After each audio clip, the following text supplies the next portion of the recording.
De retour dans l'Africa Newsroom, nous sommes toujours en compagnie de Ramayad, ancienne secrétaire d'État chargée des affaires étrangères et des droits de l'homme, Alfred Chango, éditorialiste, et Alkani Ben Mohamed Diouf, expert en communication et marketing politique, vient de nous rejoindre sur ce plateau. Bonsoir et merci d'avoir accepté notre invitation. Bonsoir, tout le plaisir est pour moi. Alors on continue de débattre de l'actualité africaine, tout de suite le grand angle.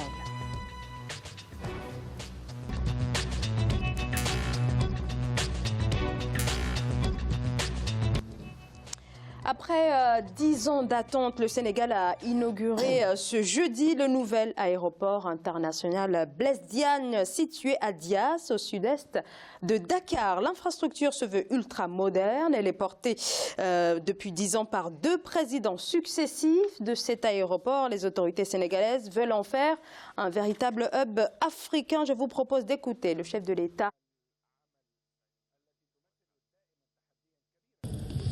Il nous faut des infrastructures de qualité qui facilitent les connectivités nationales et internationales, qui créent des emplois et d'autres activités génératrices de revenus et contribuent à la transformation structurelle de l'économie nationale. Voilà ce qui a motivé la construction de cet aéroport. Et voilà pourquoi nous avons développé d'autres projets majeurs qui le valorisent en l'intégrant dans un ensemble cohérent d'infrastructures complémentaires et structurantes. Ces infrastructures permettront à cet aéroport international Blaise Diagne de jouer pleinement son double rôle de plateforme aérienne internationale et d'instrument de développement conforme à l'équité territoriale et utile à l'économie nationale. Inauguration donc de cet aéroport en présence du chef de l'État sénégalais Macky Sall, donc, mais aussi des présidents gambiens Adama Barrow, bissau-guinéen le chef de l'État José Mario Vaz et gabonais le président Ali Bongo Ondimba. Alkani Ben Mohamed Diouf, jusqu'ici Dakar ne disposait que d'un seul aéroport civil, à savoir l'aéroport international, l'aéroport de Sédar Senghor. Qu'est-ce qui est en train de se jouer véritablement pour Dakar? Il s'agit de faire de la capitale un véritable hub régional? En fait, cet aéroport, c'est vrai que c'est un bijou, si l'on peut dire. Bon, il n'y a pas de bijou sans écrin, bien entendu. C'est un très vieux projet. Et le maître d'œuvre de ce projet, le président Abdoulaye Wade, c'est vrai, c'était déjà sous son prédécesseur, le président Diouf. Et ce projet avait été émis et porté par le président Abdoulaye Wade. Ensuite, il y a eu l'alternance. C'est vrai, parce qu'entre-temps, il était sorti du gouvernement de cohabitation. Ce qui fait que ce projet a traîné pendant très longtemps. Maintenant, ceci étant dit, il y a eu quand même pas mal de soubresauts au niveau de ce projet-là. Parce qu'il y a eu une reprise. Le premier, c'était les Saoudiens qui étaient chargés de le construire. Ça a été repris par des Turcs, des entreprises turques.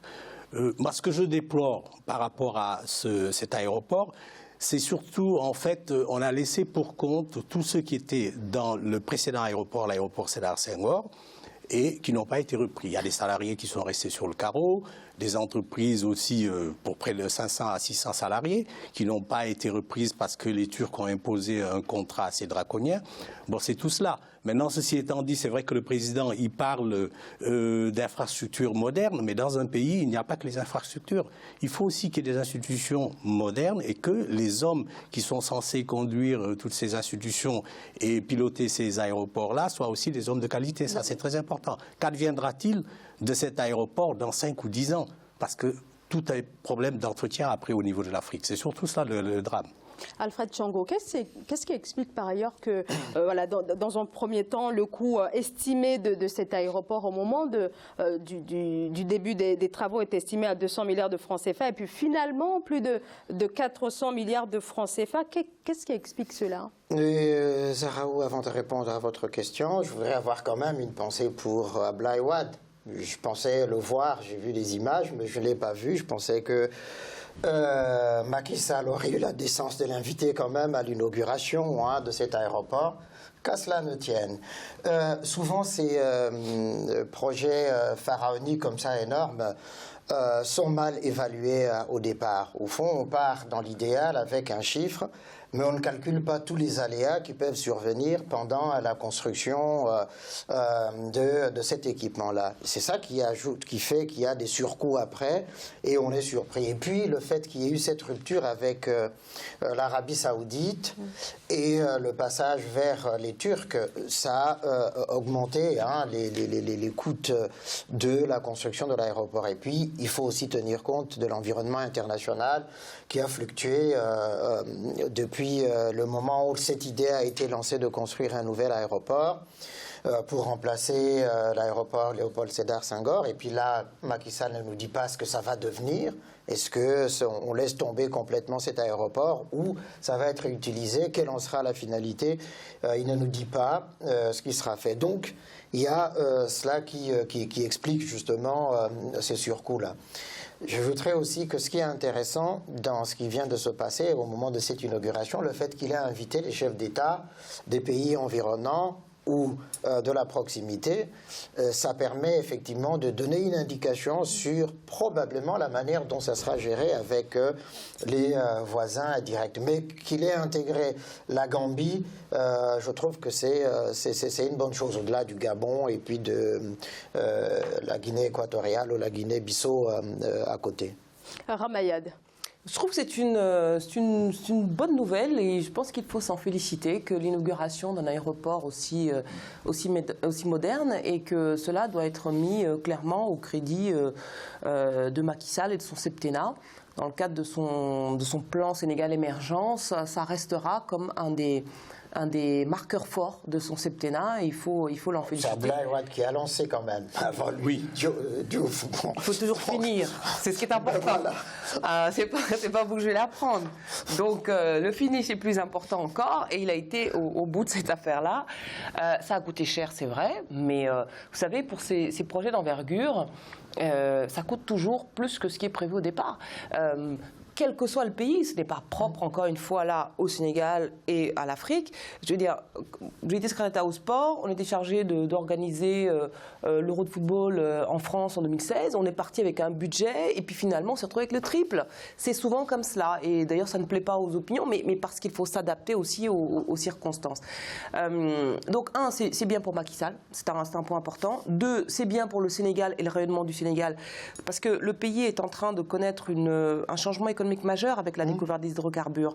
Donc c'est des nouveaux capitaux qui vont arriver. Ça va être un hub régional et puis il y aura aussi de la rénovation de 5 aéroports dans le pays régionaux, comme Saint-Louis par exemple. Donc ça c'est intéressant. Et puis c'est aussi l'occasion, et c'est ce qui est annoncé, de tourner le Sénégal vers des destinations nouvelles comme le Moyen-Orient ou l'Asie, et donc de lui ouvrir les perspectives.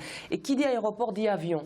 Et là, on pense aux compagnies, évidemment, notamment la compagnie nationale Air Sénégal. On en connaît les tentatives du Sénégal de faire émerger un champion de l'aérien. Et en 15 ans, il y a eu plusieurs tentatives. Et c'est intéressant de voir qu'avec Air Sénégal, on est aussi sur le long courrier. On n'est pas juste sur justement les voisins tout proches, mais avec une ambition, Paris, Londres, Beyrouth, par rapport à la communauté libanaise très présente au Sénégal, New York. Donc, mais c'est là où je pense qu'il y a une erreur, parce qu'on l'a souvent rappelé ici, tous les pays africains qui ont tenté de recréer ou de créer une compagnie aérienne n'ont pas calculé justement le seuil de rentabilité d'une compagnie, et au bout d'une année ou de 2 années, ça a été la faillite de la compagnie. Je pense qu'il faut une compagnie soit régionale, est-ce que le Sénégal a les moyens de tenir une compagnie alors que celles qui ont précédé sont tombées? Je ne crois pas. Je pense d'abord qu'il y a, on peut tirer les leçons, les enseignements des erreurs passées pour ne pas les reproduire. Apparemment, ça n'a pas tiré les leçons. Et puis deuxième élément, on a en Afrique des compagnies qui sont exemplaires. Je pense à Ethiopian Airlines, qui est quand même un modèle de réussite et de succès qui est un modèle qui peut inspirer également le Sénégal.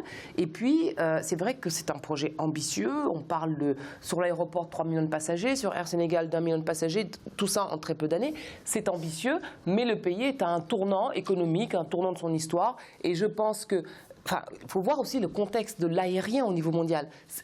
Il y a encore, tu vois, il y a 10 ans, la grande destination, c'était l'Asie, c'était la Chine. L'aérien, c'était dans ces pays-là. Aujourd'hui, les compagnies se précipitent tous sur l'Afrique. Parce qu'il y a un véritable enjeu, et donc cet aéroport tombe bien dans un tel contexte. On est tout à fait d'accord. Quand on regarde, mais vraiment alors, dans le fond, on voit qu'à part... Vous avez bien fait de citer Ethiopian Airlines parce que c'est la première compagnie africaine depuis 1925. Le sérieux de la gestion n'est pas le même que Air Afrique, par exemple. C'est une compagnie nationale. Oui, que Air Afrique, par exemple, qui était la compagnie régionale qui a fait faillite, et toutes les compagnies nationales. Donc, je crois que moi, je serais très prudent par rapport à cette initiative. Alkani Ben Mohamed Diouf, qu'est-ce qui devrait changer précisément avec ce nouvel aéroport ? Avec ce nouvel aéroport-là, moi, pour reprendre, je saute sur ce que Ramayad disait. La compagnie Air Sénégal, bon, il y en a déjà eu plusieurs qui ont fait faillite. Je reprends, c'est vrai. Ceci étant dit, il y a Air Côte d'Ivoire, il y en a tellement. Et à multiplier les compagnies nationales, je ne sais pas si effectivement, compte tenu du coût du transport, où c'est beaucoup plus cher de quitter Dakar, aller à Abidjan, que de quitter Dakar, venir quasiment sur Paris. Et pour transporter qui, en plus de cela? Alors, je pense que tant qu'il n'y aura pas une réflexion sous-régionale pour une intégration économique et aérienne aussi, pas forcément sur le modèle d'Air Afrique, ce sera voué à un échec. Bon, par contre, par rapport à ce hub, on parle du hub, mais Abidjan aussi c'est un hub. Chaque pays veut avoir son hub. C'est-à-dire, chaque pays, pour des raisons de prestige... est en mesure de rivaliser peut-être, ou en train de vouloir rivaliser avec Abidjan. On verra bien si Dakar va rivaliser. C'est le projet, c'est l'ambition, effectivement. Maintenant, je pense qu'on a mis un peu la charrue avant les bœufs, tout est parti trop vite. Et pour des raisons de politique politicienne, on a voulu inaugurer Air France, qui est une compagnie quand même, qui est la première... a failli boycotter, parce que tout simplement, les pipelines qui ramènent le kérosène n'étaient pas prêts et qui voulaient transborder ça avec des camions, etc. Ça pose énormément de problèmes. L'aéroport n'est pas prêt. C'est-à-dire, on l'a inauguré, l'aéroport Léopold Sédar Senghor, devient un aéroport militaire, mais militaire pour faire quoi? Le Sénégal va faire la guerre. Mais l'aéroport Léopold Sédar Senghor était à saturation, il y avait 2 millions de passagers et ça n'arrêtait pas d'augmenter malgré la fin de la compagnie Sénégal Airlines. Donc il y a un moment, il fallait bien dépressurer un petit peu mais ça a beaucoup tergiversé parce qu'à un moment donné, il était question de faire un centre d'affaires de l'aéroport. Bon, ça avait été vendu à un autre pays, il fallait faire un centre d'affaires, etc. Après, on est revenu. Je pense que les Américains s'y sont mis parce qu'il y a des traités militaires entre le Sénégal et les États-Unis. Ils veulent en faire une base aérienne, mais parce que le Sénégal n'a pas les moyens d'une base aérienne. Ils ont 2-3 coucous, ils vont faire quoi? C'est pas possible. Là, et puis, on rigole. Ça va servir les bases militaires françaises pour récupérer les bases militaires américaines. Ça n'aurait aucun sens. Oui. Non, à la limite, le fait que ce soit un hub, moi, ça ne me choque pas. C'est-à-dire que tout de même, le Sénégal, c'est une fenêtre vers les Amériques. Tout à fait. Donc ça peut permettre... C'est un positionnement particulièrement stratégique. Oui. Si le Sénégal exploitait ces liaisons-là, ça serait vraiment tout à fait bénéfique.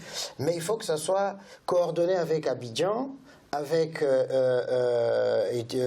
Addis Abeba, pour que il ne se marche pas dans les pieds à toutes ces compagnies. Mais ce que vous dites est intéressant, parce qu'à Abidjan, pourtant, on n'a pas vu le président ivoirien. Puis on n'a pas vu le président de l'Union africaine, Alpha Condé.